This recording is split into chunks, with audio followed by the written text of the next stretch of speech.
జగతికి పునాది వేయబడకముందే తన ప్రేమ చేత మనల్ని మొదట మనం ఎతికాము ఆ దేవుణ్ణి, ఆయనే మనల్ని ఎతికాడు కదా. పెంట కుప్పల్లో నుండి దరిద్రులను కదా, పనికి రానటువంటి వారు, బుద్ధి లేనటువంటి వారు, జ్ఞానం లేనటువంటి వారును కదా, అలాంటి బలహీనమైన మనలను దేవుడు నిన్ను నన్ను అనాది కాల సంకల్పంనే భూమికి జగతికి పునాది వేయబడకముందే, భూమి ఏర్పడకముందే, ఆకాశం సముద్రం ఏది సృష్టించకముందే నిన్ను నన్ను దేవుడు ఏర్పరచుకున్నాడు తనలో ఉండాలని కదా. తిమోతిని కూడా అదే హెచ్చరిస్తున్నాడు పౌలు.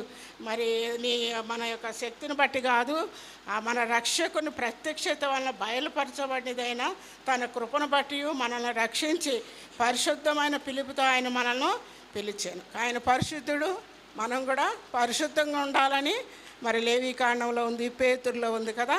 ఆయన పరిశుద్ధుడు, మనం కూడా పరిశుద్ధంగా ఉండాలని అనాది కాలంలో నిన్ను నన్ను దేవుడు పిలిచాడు కదా.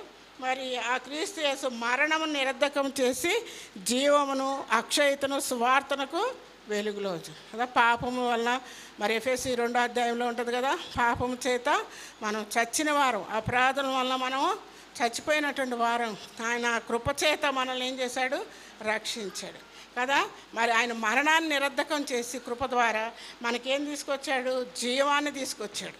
చచ్చిన మనలను ఆత్మీయ స్థితిలో చచ్చిన మనల్ని దేవుడు ఏం చేశాడు, మనకి జీవాన్ని అనుగ్రహించాడు. తర్వాత మరి జీవమును అక్షయతను అక్షయతను అంటే క్షయము కానిది, నశించిపోంది ఆయన పరలోక రాజ్యాన్ని మనకు దేవుడు మనకి ఇచ్చాడు కదా. ఆయన మన కొరకు ఈ లోకానికి వచ్చాడు.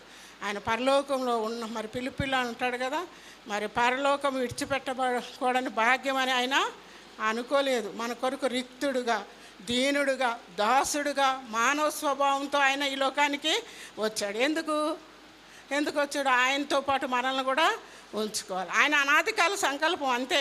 కాబట్టి మనమైతే మాటికి తప్పిపోయాం. తిమోతి అయితే అట్లా తప్పిపోలేదు కదా.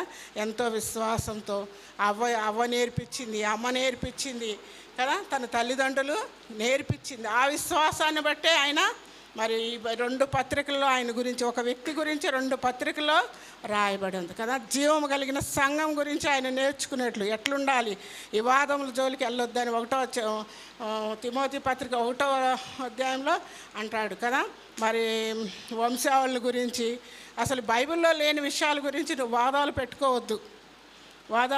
పెట్టుకోవద్దు కదా.